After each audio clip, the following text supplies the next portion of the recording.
Mesdames et messieurs, bonsoir. La CNPS à votre service vous offre comme tous les dimanches l'époque de l'institution.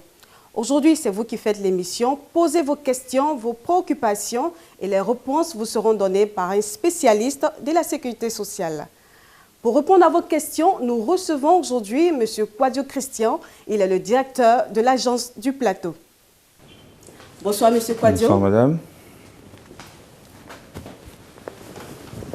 Les téléspectateurs ont posé des questions et des préoccupations et sont en attente de vos réponses. Et nous commençons avec le premier, M. Alakwasi, que nous écoutons. Quel est le nombre d'années qu'un travailleur peut passer dans un service privé pour prétendre bénéficier de la pension de retraite?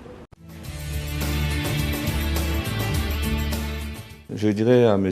Alakwasi qu'il fait bien de préciser qu'il est travailleur du secteur privé. Cette information est capitale parce que la mission principale de la CNPS justement est de prendre en charge les travailleurs du secteur privé.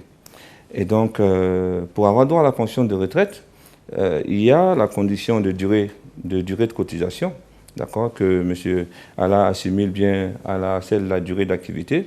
Il s'agit donc de 15 années minimum de cotisation à la CNPS. Donc c'est un minimum, étant entendu bien sûr qu'on peut cotiser un peu plus longtemps. Il est d'ailleurs même préférable de cotiser un peu plus longtemps pour avoir une meilleure pension.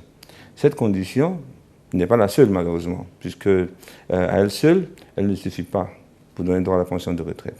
Il faut en plus de ça remplir deux autres conditions. Donc ces trois conditions donc, sont des conditions cumulatives. Une d'elles est d'avoir effectivement cessé toute activité en tant que salarié, ce qui suppose que même si vous avez cotisé 15 ans et que vous êtes encore en activité, en tant que salarié d'une entreprise, vous n'allez pas prétendre à une pension de retraite. D'accord ?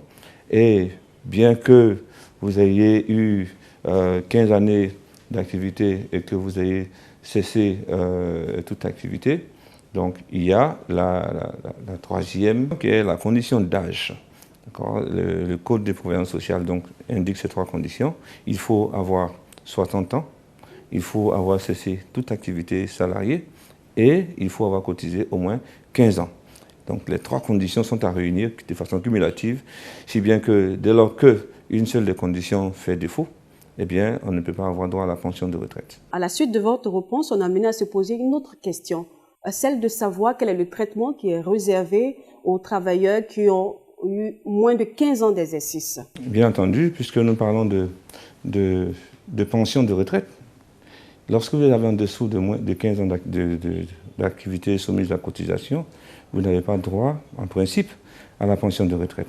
Exceptionnellement, pour les travailleurs qui ont cotisé jusqu'à 13 ans au moins, donc en 13 ans de cotisation et 15 ans n'ayant pas atteint effectivement les 15 ans, la loi offre la possibilité à cela de racheter la période restante. Et pour avoir droit à la pension de retraite. Donc il s'agit d'un calcul qui est fait au niveau de nos agences pour permettre de dire quel est le reliquat à payer sur la base donc des salaires qui avaient été soumis à cotisation. Et en ce moment-là, oui, celui-ci peut avoir la pension de retraite. À part ça, si un travailleur donc, avait entre 2 ans de cotisation et 13 ans, donc dans un intervalle fermé à 2 ans et fermé également à 13 ans, celui-ci aura droit à ce qu'on appelle une allocation unique. Donc, ce sont les cotisations personnelles du travailleur ajoutées aux cotisations de l'employeur avec un calcul qui lui permet d'avoir une certaine bonification et ceci est donné sous forme d'un paiement unique qu'on appelle l'allocation unique. En dessous, c'est-à-dire à moins de 2 ans de cotisation, eh bien, il s'agira simplement d'un reversement des cotisations personnelles, c'est-à-dire uniquement la part qui a été prélevée sur le salaire du travailleur. Prenons la deuxième préoccupation, il s'agit de M. Biorené.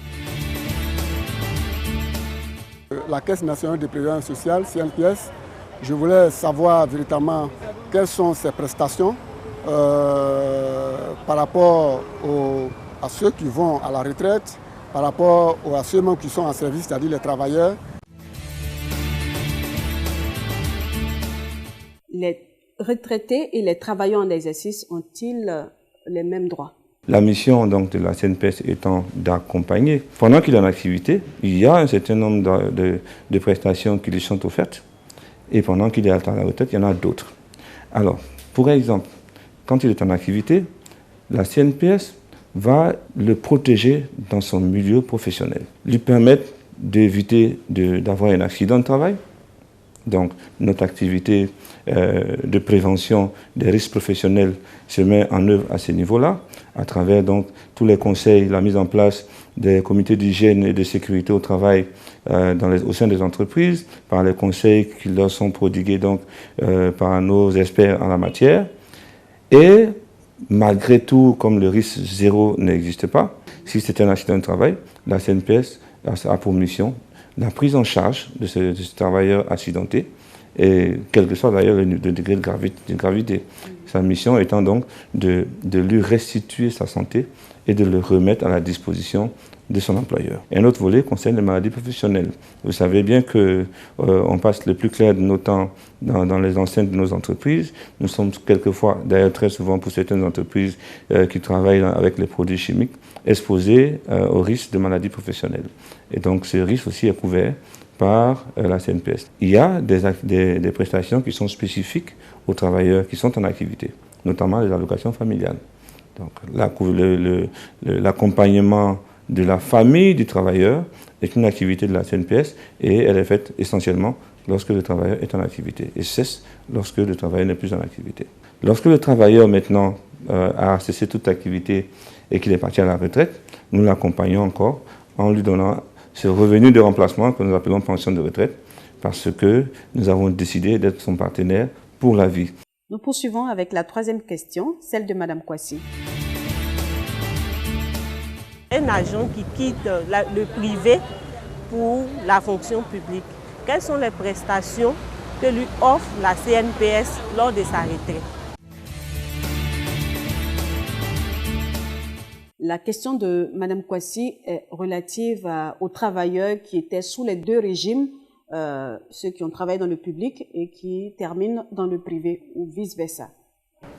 En d'autres termes, vous évoquez donc la question de la convention qui existe entre la CGRAE et la CNPS, laquelle a été signée en janvier 2017. Cette convention vient effectivement régler un problème qui a toujours existé ici en Côte d'Ivoire, puisque, comme vous le savez bien, la CNPS est un organisme de sécurité sociale qui a en charge les travailleurs du secteur privé et assimilés, pendant que les travailleurs dits fonctionnaires, donc les travailleurs de l'État, sont régis par une autre caisse de sécurité sociale qu'on appelle la CGRAE. Alors, cette convention vient régler le problème, vient prendre en compte les périodes passées sous chaque régime pour permettre donc aux travailleurs d'avoir droit à la pension de retraite. Ainsi, les périodes passées sous chaque régime seront totalisées et chacun des organismes va liquider au prorata du temps passé sous son propre régime. Si bien qu'on aura deux bouts de pension qui, mis ensemble, permettront donc aux travailleurs d'avoir une pension de retraite normale. Nous poursuivons avec Mesdames Eloalé et Koné. Pour quelqu'un qui doit avoir un premier emploi, qu'est-ce qu'il doit savoir de la CNPS? Quelle est la procédure à suivre pour être déclaré à la CNPS? Aussi, quels sont les avantages fournis par la CNPS? Comment se fait la déclaration à la CNPS? La déclaration d'un travailleur à la CNPS incombe exclusivement à son employeur. C'est une obligation que lui fait la loi, donc à la création de son entreprise, de faire immatriculer son entreprise, donc donner un numéro matricule qui lui ouvre un compte à la CNPS. Tous les travailleurs doivent être déclarés à la CNPS, c'est une obligation légale. Et il faut, donc en plus de tout ça, payer des cotisations pour les travailleurs. L'affiliation d'un travailleur à la CNPS donc, passe par la procédure dite de l'immatriculation. L'employeur vient dire à la CNPS, messieurs, j'ai un nouveau salarié, je viens de l'embaucher, voici les éléments qui le concernent, notamment sa pièce d'identité, son extrait de naissance, et une fiche que la CNPS lui donne à remplir, la fiche de déclaration aux fins d'immatriculation d'un travailleur. Avec tous les renseignements que comporte cette fiche-là, la CNPS va donner un numéro CNPS, qui est un numéro de 12 chiffres, un identifiant unique que le travailleur va garder toute sa vie. Il est à préciser qu'un travailleur ne change pas de numéro quand il change d'entreprise, c'est un numéro qui le suit à vie. Le travailleur n'a rien à faire, il a l'obligation de se laisser immatriculer et de se laisser précompter sa part de cotisation pour la retraite, laquelle part doit être reversée par l'employeur en même temps que sa part propre à l'organisme de sécurité sociale. Alors, la question qui nous vient tout de suite à l'esprit, comment est-ce que le travailleur peut vérifier qu'il est déclaré à la CNPS? Un salarié a le droit de se rendre dans n'importe quelle agence de la CNPS et de demander s'il est immatriculé à la CNPS. Tout de suite, avec les éléments d'identifiant qu'il va communiquer à la CNPS, c'est-à-dire notamment sa pièce d'identité, la CNPS va vérifier son immatriculation. Le travailleur peut vérifier s'il est immatriculé, mais également peut vérifier si sa carrière est régulièrement renseignée. Merci M. Kouadio Christian, merci pour toutes ces réponses et nous espérons vous revoir à nouveau pour une autre émission. Merci à vous aussi de me recevoir et notez qu'à l'image de la CNPS, je suis votre partenaire pour la vie. Merci à vous de nous rester fidèles et retenez que vous avez rendez-vous tous les dimanches avec la CNPS après le journal télévisé de 13h. Partenaire pour la vie.